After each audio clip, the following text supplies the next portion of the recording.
नमस्कार, कल की तैयारी में आपका स्वागत है। आपके साथ मैं हूं मानसी दवे और बाजार बंद होने के बाद ये वो शो है जो कि कल के लिए आपकी तैयारी करवाता है। देखिए, वॉलेटिलिटी के साइंस बेहद नजर आए हफ्ते के पहले कारोबारी सत्र में। पिछले हफ्ते की क्लोजिंग जो है बेहद अच्छी देखने को मिली। उसके बाद उम्मीदें जरूर थी, लेकिन आज सुबह से ही बाजार में हमने बिकवाली का दबाव देखा। एक छोटी मोटी रिकवरी जरूर बाजार ने अटेम्प्ट करने की कोशिश की, लेकिन उसमें कामयाबी कुछ खास हासिल नहीं हुई और इनफैक्ट ये कह सकते हैं कि 100 अंकों की गिरावट के साथ 24,700 के नीचे हम क्लोज होते हुए दिखे। 24,700, 24,750 के लेवल्स की हम बात कर रहे थे जब सेशन हमने शुरू किया, और ये कह रहे थे कि बाजार में अगर तेजी बढ़ती है तो उसके बाद 25,000 के साइकोलॉजिकल लेवल की बात होगी, लेकिन वहां तक दूर दूर तक पहुंचने की कोशिश भी नहीं कर पाए और भारतीय बाजार में बिकवाली का दबाव ड्यूरिंग द एंटायर सेशन हावी होता रहा। सिर्फ निफ्टी ही नहीं, बैंक निफ्टी भी दिन की ऊंचाई से गिरावट के साथ ही क्लोज होता हुआ दिखा और आज सपोर्ट्स कोई खास ब्रॉडर मार्केट से भी नहीं नजर आए। 53,581 के स्तर पर बैंक निफ्टी में भी हमने देखा लाल निशान के साथ ही क्लोजिंग देखने को मिली। आज सेक्टर स्पेसिफिक बड़े ही डिफरेंट सेक्टर्स थे जो कि परफॉर्म कर रहे थे। रियल एस्टेट ऑफ कोर्स चर्चा का विषय रहा भी है और रियल एस्टेट सेक्टर में अपमूव था जो कि बिल्कुल सरप्राइजिंग नहीं था। एक ब्रोकरेज रिपोर्ट भी आई और उसके साथ रियल एस्टेट की जो अपमूव या कह सकते कि तेजी की चाल जो है वो बिल्कुल बरकरार रही। लेकिन इसके अलावा ईएमएस स्टॉक्स में अच्छा खासा एक्शन दिखा। अब ईएमएस इलेक्ट्रॉनिक मैन्युफैक्चरिंग सर्विसेज एक ऐसा स्पेस है जो कि अमूमन हर दिन हम इसकी डिस्कशन नहीं करते, लेकिन Dixon technologies, PG electroplast, Kaynes technologies, ये सारे के सारे स्टॉक्स में जोरदार जबरदस्त खरीदारी के ट्रेंड आज के सत्र में देखने को मिले और ये खरीदारी तब जब बाजार में गिरावट हावी हो रही थी, सो काबिले तारीफ थी। इंश्योरेंस स्पेस, चुनिंदा इंश्योरेंस से जुड़े स्टॉक्स में भी अच्छा खासा एक्शन देखने को मिला, चाहे न्यू इंडिया एश्योरेंस हो, जीआईसीआरई, गो डिजिट, मैक्स फाइनेंशियल सर्विसेज। अच्छा, मैक्स फाइनेंशियल सर्विसेज पर एक ब्रोकरेज रिपोर्ट थी और उसके ठीक बाद हमने एक्शन देखा। डिफेंसिव्स के तौर पर फार्मा संभालने की कोशिश जरूर कर रहे थे, लेकिन फार्मा हेल्थ केयर डायग्नोस्टिक का में बटी चाल रही। कुछ तमाम प्लेयर्स थे जो कि परफॉर्म कर रहे थे, कुछ तमाम प्लेयर्स थे जो कि उठा पटक में ही शामिल थे। इसके अलावा फूड डिलीवरी काउंटर्स की अगर बात करें, स्विगी जोमेटो भी आज फोकस में रहे। ओवरऑल खबरों के चलते और ब्रोकरेजेस के बुलिश रिपोर्ट्स का असर था जो कि दिन भर बाजार पर इंपैक्ट क्रिएट करता रहा। अदरवाइज बाजार का मूड माहौल जो है हफ्ते के पहले कारोबारी सत्र में थोड़ा सा सुस्त, थोड़ा सा वॉलेटाइल ही देखने को मिला। फेयर इंडिकेटर इंडिया विक्स ने भी कंसर्न्स दिन की शुरुआत से ही पैदा करना शुरू किया और वो कंसर्न्स के साथ ही क्लोज भी होते हुए इंडिया विक्स की तस्वीर अगर देखेंगे वहां पर भी जो तेजी थी वो एक कंसर्न, एक चैलेंज का काम ही करती दिखी। लेकिन चलिए आगे बढ़ते हैं और अब आपकी कल की तैयारी आज के बाजार के इस मोमेंटम को देखते हुए किस तरह के सेंटिमेंट्स बन रहे हैं, यहां से आगे की आपकी रणनीति क्या होनी चाहिए, फंडामेंटल और टेक्निकल नजरिया क्या है हमारे एक्सपर्ट्स का, सारी की सारी तैयारी आपकी करवाते हैं। हमारे साथ विलियम ओनियल इंडिया के मयूरेश जोशी जुड़ गए हैं और साथ ही जेएनएम ब्रोकिंग के किरण जानी भी हमारे साथ पैनल पर जुड़ गए हैं। आप दोनों का ही स्वागत है 18 हाउस स्वदेश पर। Thank you so much for giving your time. Kiran, आपसे शुरुआत करना चाहेंगे। जिस तरह के संकेत आज सुबह नजर आ रहे थे, एक तो विदेशी बाजार से भी कोई खास मोमेंटम नहीं दिख रहा था। गिफ्ट निफ्टी ने भी शुरुआत में ही एक इंडिकेशन दिए थे कि कमजोर शुरुआत हो सकती है और हुआ भी कुछ ऐसा ही। दिन भर के दौरान कहीं से भी सपोर्ट्स नहीं दिखे। किस तरह देखा आपने मार्केट को, आज कैसे रीड किया मार्केट को और यहां से फिर आगे की तैयारी कैसी होनी चाहिए? Good afternoon everyone. So overall अगर आप मार्केट का स्ट्रक्चर देखोगे तो फ्राइडे जिस तरह का एक रिकवरी आया था, डेफिनेटली आज का दिन में इट वाज एक्सपेक्टेड कि मार्केट साइडवेज रहेगा। स्टॉक स्पेसिफिक मूवमेंट हमने काफी अच्छी देखी। Small cap mid cap stocks के अंदर आप देखोगे तो मूवमेंट कंटिन्यू थी। अब रीसेंट चार्ट पैटर्न अगर हम डिस्कस करें तो निफ्टी के अंदर 100 डेज मूविंग एवरेज जो 24,700 की है वो कहीं ना कहीं एक रेजिस्टेंस फेस है। सो एक दो दिन लगेगा मार्केट को 24,700 के ऊपर, हालांकि सस्टेन है तब तक एक पॉजिटिव आउटलुक कंटिन्यू रहेगा। साथ ही साथ थोड़ा लॉन्गर टर्म टाइम फ्रेम पे चार्ट आप देखोगे तो एक inverted head and shoulder pattern भी बना हुआ है, जिसके चलते भी ओवरऑल जो चार्ट पैटर्न है वो काफी स्ट्रॉन्ग है। कोई भी डिप आता है 24,500 तक तो हमें लॉन्ग करना चाहिए। 24,200 would be the positional stop loss. और जिस तरह के चार्ट पैटर्न है, डेफिनेटली दिसंबर एंड तक हम 25,200 तक की एक रैली एक्सपेक्ट कर सकते हैं। तो ओवरऑल चार्ट पैटर्न काफी स्ट्रॉन्ग है, डेफिनेटली बुलिश व्यू कंटिन्यू रहेगा। बैंक निफ्टी जिस तरह से ट्रेडिंग कर रही है, कहीं ना कहीं जो 5 दिन से लगातार लोअर टॉप बना रही थी वो जो एक ट्रेडिशन था उसको उसने ब्रेक किया है। फ्राइडे के दिन उसने थर्सडे का हाई क्रॉस किया, आज भी उसने फ्राइडे का हाई क्रॉस किया। नो डाउट जो क्लोजिंग है वो नीचे के लेवल पे आई, लेकिन यहाँ पे भी एक रीटेस्टिंग हो चुका है। तो कोई भी डिप आता है 53,000 253,000 के आसपास तो लॉन्ग करना चाहिए। 52,800 का स्टॉप लॉस रखिए और कहीं ना कहीं बैंक निफ्टी में एक अच्छी खासी तेजी आप 54,500 से 55,000 के लेवल तक ये दिसंबर एंड तक एक्सपेक्ट कर सकते हो। तो before Nifty can touch it's all time high, bank Nifty has a prominent कि वो अपने ऑल टाइम हाई को इसी महीने में टच करे। चलिए, तो बिल्कुल इस वॉलेटिलिटी से घबराना नहीं है, ये कहना है किरण का। और इनफैक्ट बड़े ही ऑप्टिमिस्टिक पॉजिटिव नज़रिए मार्केट पर, दोनों ही इंडेक्सेस पर 25,000 के लेवल्स ज़रूर इस पर बातचीत होगी भी। इनफैक्ट दिसंबर के अंत तक ही ये लेवल्स नज़र आ जाएंगे, यानी कि आने वाले 1 से 2 हफ्तों में ही लेवल्स जो हैं और बुलिश अंडरटोन जो है वो कायम रहेगा। और बैंक निफ्टी में भी तेज़ी की चाल जो है बिल्कुल नज़र आएगी। टेम्पररी वॉलेटिलिटी इस वक्त मार्केट में नज़र आ रही है, लेकिन फंडामेंटल नज़रिया क्या है ये मयूरेश से भी समझते हैं। मयूरेश, इस मार्केट को किस तरह से रीड कर रहे हैं फंडामेंटली आप? क्योंकि देखिए, उम्मीदें जरूर थी कि बाजार में अच्छा एक्शन देखने को मिलेगा फ्राइडे क्लोज के बाद, लेकिन एफआईएस की खरीदारी के बावजूद आज अगर देखें सत्र में बाजार रिएक्ट नहीं कर पाए। बड़ा सवाल यह है कि क्या वापस आज शाम एफआईएस की बिकवाली के डेटा आएंगे? आफ्टरनून मानसी। तो मुझे लगता है आई थिंक कि जो डोमेस्टिक फ्लोज है, I think that have kept the markets afloat. और एफआईएस आते जाते रहेंगे, बट अल्टीमेटली उनको इंडिया में वापस आना ही है। तो at what point they come back, they have to decide. At the same time I think जो मार्केट के ट्रिगर्स हैं, आई थिंक लार्जली जेस्टेट हो चुके हैं, क्योंकि large part of elections are now over. Indian context में, US context में, European context में भी ऑब्वियसली जो इन्फ्लेशनरी डेटा पॉइंट्स भी निकल के आ रहे हैं, मार्केट की उम्मीद यही है कि कहीं ना कहीं आई थिंक सॉफ्टनेस जरूर एग्जिबिट होगा इंडियन कॉन्टेक्स्ट में as farm produce keeps coming into the market. और इसलिए आई थिंक जो इन्फ्लेशन में फूड इन्फ्लेशन का एक कंपोनेंट है वो नीचे आना चाहिए, which probably now makes a base case scenario कि फेब में शायद एक रेट कट आ सकता है। हालांकि आई थिंक जो परसों यूएस की मीट है फेडरल रिजर्व को लेके, वहां पे एक लार्ज पार्ट ऑफ एक्सपेक्टेशन है कि 25 बिप्स का कट आएगा, बट आई थिंक वो एक नोशनल कट होगा। उसके बाद कमेंट्री शायद थोड़ी हॉकिश रह सकती है, looking at data points and expectation की ट्रम्प साहब क्या करेंगे ऑफिस रिज्यूम करने के बाद। I think that is a large unknown that the markets have to grapple with. Obviously, I think जो earning season रहा है Mansi has been soft. There is no two ways about it. Large part of the expectation is कि Q3 में भी शायद earnings थोड़े soft ही रहे। Obviously, और on top of that, you have to also contend with the budget, क्योंकि जैसे हम जान में आएंगे, I think 1st Feb को बजट की तैयारी स्टार्ट हो जाएगी। इसलिए there are a lot of moving parts that are probably there. मुझे लगता है I think markets एक range bound mode में रहेगा। They will probably track two things. One, I think earnings as they start, Trump साहब की presidency, and obviously I think as we head into February, budget में क्या announcements होते हैं। मुझे लगता है I think in the next few weeks, at least as we end this year, एक range bound कारोबार हो जाएगा। ये फंडामेंटल आउटलुक बाजार के लिए और ये जो नज़रिया हमारे एक्सपर्ट्स का, चाहे टेक्निकल हो या फंडामेंटल हो, ये दर्शाता है कि बाजार के लिए इस वक्त सेंटिमेंट भले ही ईयर एंड पे हम खड़े हैं, और जाहिर सी बात है क्योंकि इंडिकेटिव एक्शंस, ट्रिगर पॉइंट्स कम हैं। और ऐसा भी नहीं है, इनफैक्ट इस हफ्ते की ही अगर बात करें, सेंट्रल बैंक्स की तरफ से जो डिसीजंस निकल कर आएंगे, जो डेटा पॉइंट्स निकल कर आएंगे, यूएस फेड की तरफ से इंटरेस्ट रेट डिसीजंस आएंगे, तो ढेर सारे ट्रिगर्स हैं जिसे वॉच आउट करना है।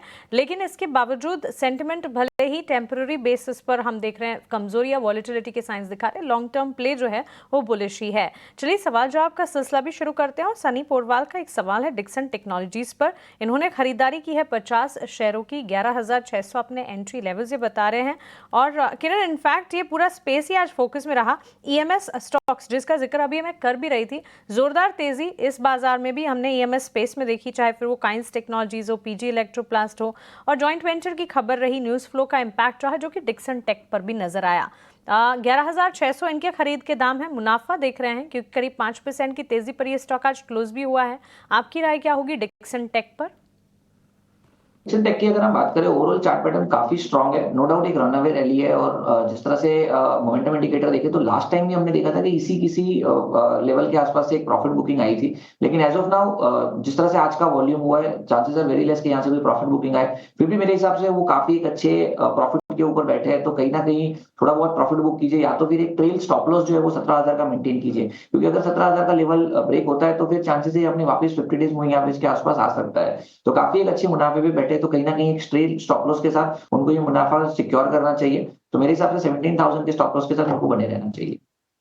सो आप ही को डिसाइड करना है। आप पार्ट प्रॉफिट बुक करने के बारे में भी सोच सकते हैं और अच्छा खासा मुनाफा देख रहे हो, यहाँ से भी मुनाफा तेजी के आसार पूरे नजर आते हैं। इसी के चलते अगर आप चाहें तो पोजीशंस को इंटैक्ट भी रख सकते हैं, लेकिन पार्ट प्रॉफिट बुक करना भी एक रैशनल अप्रोच माना जा सकता है। ईएमएस स्पेस पर मयूरेश, आपका भी फंडामेंटल आउटलुक एक जानना चाहेंगे, क्योंकि इलेक्ट्रॉनिक मैन्युफैक्चरिंग सर्विसेज को लेकर एक डीप डाइव रिसर्च भी की थी हमने और इंडस्ट्री ग्रोथ जो है वो नजर आ रही है और आने वाले दिनों में भी ग्रोथ जो है वो जारी रहने की पूरे के पूरे आसार दिख रहे हैं। अब ईएमएस से ही जुड़े ये सारे स्टॉक्स की जिसकी हम बात करें, एक साल के ही रिटर्न्स अगर देखेंगे almost 150 to 300% returns. Coins technologies 174% के रिटर्न्स दिखा चुका है, डिक्सन टेक में 198% और पीजी इलेक्ट्रोप्लास जिसे छोटा डिक्सन टेक्नोलॉजीज भी कहते हैं ऑलमोस्ट 300% रिटर्न्स दिखा चुका है।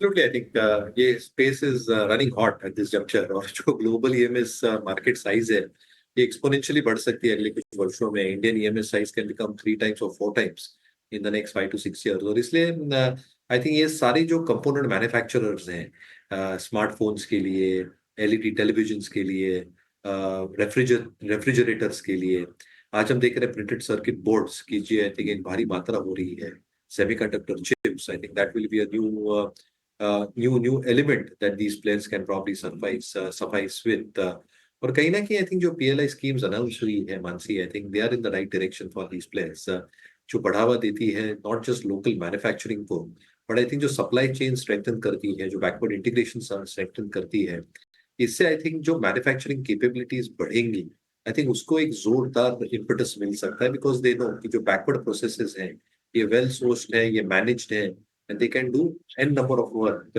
as far as outsourcing is concerned. कहीं ना कहीं I think जो OEM mix है, I think as that skew changes for the better towards ODM, थोड़ी margin improvement भी देखी जा सकती है और इसलिए मुझे लगता है I think as lot of players will come to India in terms of their expectations of having the manufacturing outsourcing done and some critical applications done as well, जैसे मैं कह रहा था I think fabless technology for semiconductors, critical components in terms of ODM manufacturing for refrigerators, TV, smartphones.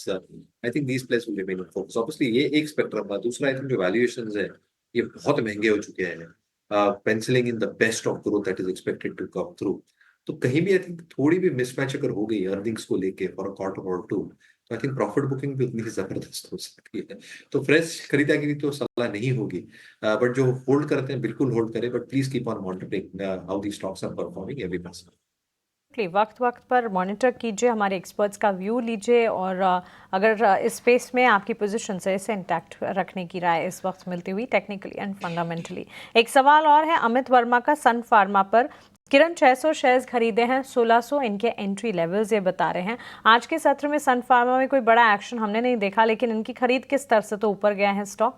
इनकी खरीद जो है अपने एंट्री पॉइंट 1600 के बता रहे हैं और स्टॉक में हमने देखा है क्लोजिंग अच्छी खासी मजबूती के साथ आई थिंक 1800 के लेवल्स पर ये स्टॉक आज क्लोज होता हुआ दिखा है। क्या राय होगी? तो सन फार्मा की अगर हम बात करें तो डेली चार्ट पे एक कंसोलिडेशन पैटर्न के अंदर है। No doubt overall chart structure काफी स्ट्रॉन्ग है, फॉलिंग चैनल ब्रेकआउट भी हमें देखने को मिला है, कहीं ना कहीं 100 डेज मूविंग एवरेज के आसपास कंसोलिडेट हो रहा है। तो एक स्ट्रॉन्ग पैटर्न है, मेरे हिसाब से इनको होल्ड रखना चाहिए। जिस तरह की मुनाफे के ऊपर ये बैठे हैं, ये रैली को इनको राइड करना चाहिए।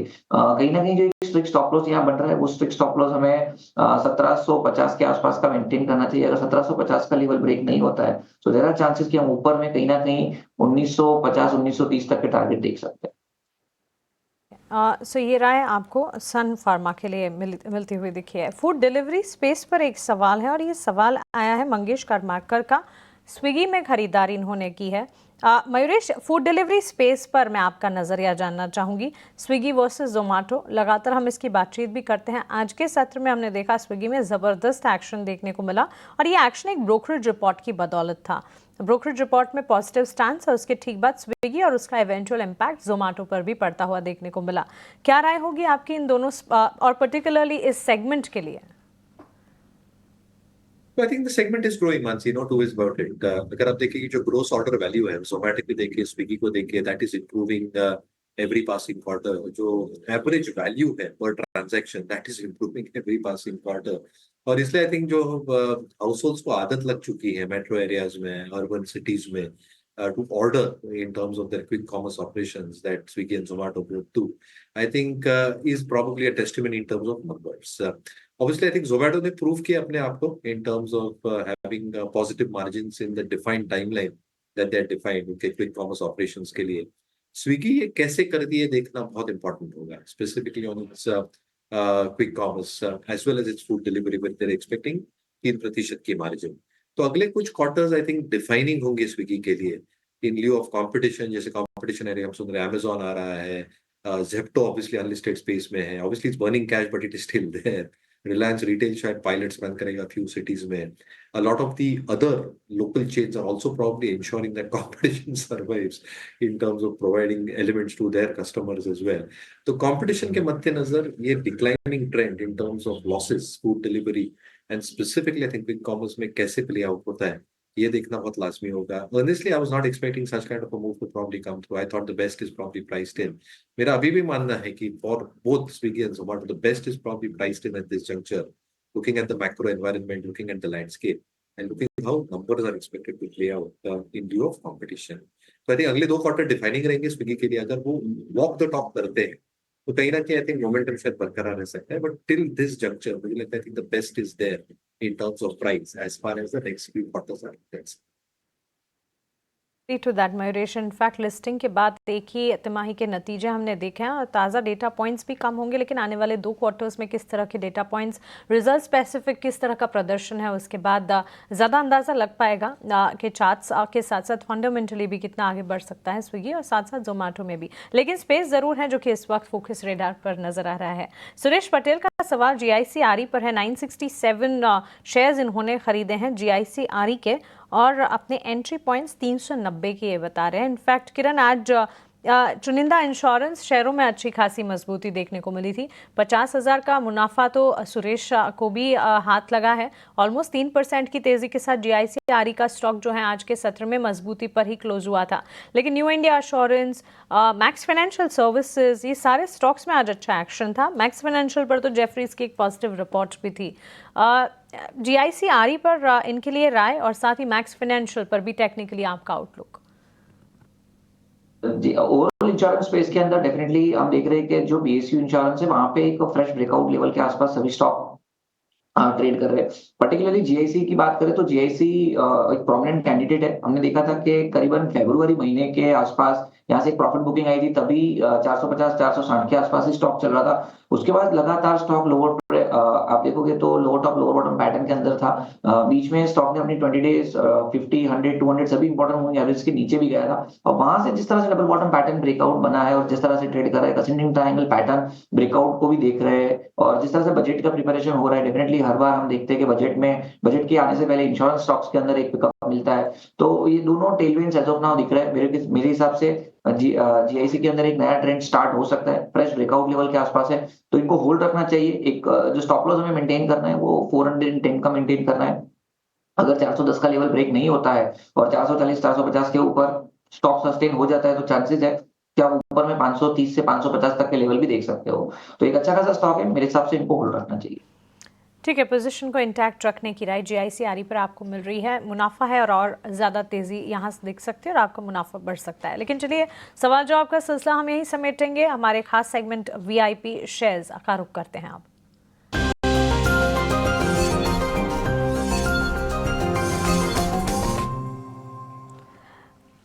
मयूरेश, शुरुआत आपसे करते हैं. वैल्यू इन्वेस्टमेंट पिक के तौर पर कौन सा शेयर सुझाएंगे आज आप? तो अशोका बिल्कुल हमें मार्केट में इंडिया में ठीक ठाक लग रहा है. मानसी, हमें लगता है थिंक जो ऑर्डर बुक ये कैरी करते हैं, जिस हिसाब से ये एग्जीक्यूट कर रहे हैं, the subsidy performance has been stellar as well. Budget से यही उम्मीद है कि अच्छी खासी एलोकेशंस हो सकती है which you seen in the last few years road sector के लिए, and that should probably continue.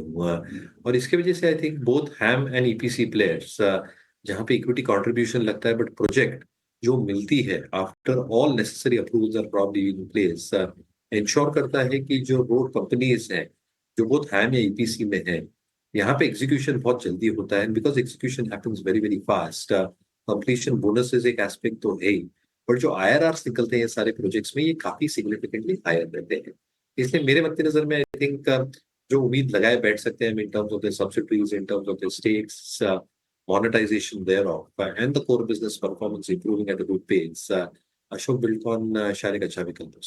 बिल्कुल। चलिए, civil construction space, civil construction theme के साथ जानना चाहेंगे मयूरेश अशोका बिल्डकॉन में खरीदारी की राय। किरण, आप बताएं आपकी तरफ से वीआईपी शेयर्स कौन से होंगे? तो जिस तरह से हमने डिस्कस किया कि बैंक निफ्टी में हम काफी एक अच्छा रुझान देख रहे हैं कि यहाँ से bank Nifty can out perform market. तो बैंक निफ्टी का ही एक प्रोमिनेंट स्टॉक है जो काफी अरसे से चला नहीं है, कोटक बैंक। कोटक बैंक का डेली प्राइस चार्ट आप देखोगे तो वापस एक लंबे अरसे के बाद 1800 के ऊपर सस्टेन हुआ है। और लास्ट टाइम भी हमने देखा था कि जब भी ये स्टॉक 1800 के ऊपर सस्टेन होता है उसके बाद एक इसमें शार्प रैली भी आती है। सो 1800 के आसपास स्टॉक ट्रेड कर रहा है, अपने सभी इंपॉर्टेंट मूविंग एवरेज को क्रॉस किया हुआ है। Momentum indicator is also getting into the bullish zone. तो करंट मार्केट प्राइस से मेरे हिसाब से कोटक बैंक में लॉन्ग कर सकते हैं। कोटक बैंक आप लॉन्ग कीजिए, 1840 1850 तक के टारगेट आप एक आध वीक में एक्सपेक्ट कर सकते हो। And 1784 as a stop loss हमें मेंटेन करना है कोटक बैंक के अंदर। तो कोटक बैंक हमारा पहला कॉल रहेगा। दूसरा जो हमारा पिक रहेगा वो कहीं ना कहीं आईआरसीटीसी रहेगा। आईआरसीटीसी का अगर आप डेली प्राइस चार्ट देखोगे तो एक फॉलिंग चैनल ब्रेकआउट हमें देखने को मिल रहा है। अगर डेली चार्ट के ऊपर आप देखो तो फ्राइडे को एक हैमर कैंडलस्टिक्स पैटर्न जो रिवर्सल पैटर्न है, मोमेंटम इंडिकेटर पे भी बुलिश डाइवर्जेंस है। तो यहाँ पे भी एक लॉन्ग पोजीशन ली जा सकती है। 1 से 2 दिन में 890 तक के टारगेट आप देख सकते हो और 824 एज अ स्टॉप लॉस हमें मेंटेन करना है। सो कोटक बैंक एंड आईआरसीटीसी हमारी तरफ से 2 बाय कॉल रहेंगे। आईआरसीटीसी और साथ ही कोटक बैंक, 2 कॉल्स किरण की तरफ से। किरण, मयूरेश आपका शुक्रिया हमारे साथ जुड़ने के लिए, सवालों के जवाब देने के लिए और बाजार पर आपका नजरिया हमारे साथ और हमारे व्यूअर्स के साथ शेयर करने के लिए। कल की तैयारी को हम यहीं समेटने जा रहे हैं, लेकिन 18 आवर स्वदेश पर खबरों का सिलसिला लगातार जारी रहेगा। आप बने रहें हमारे साथ। नमस्कार।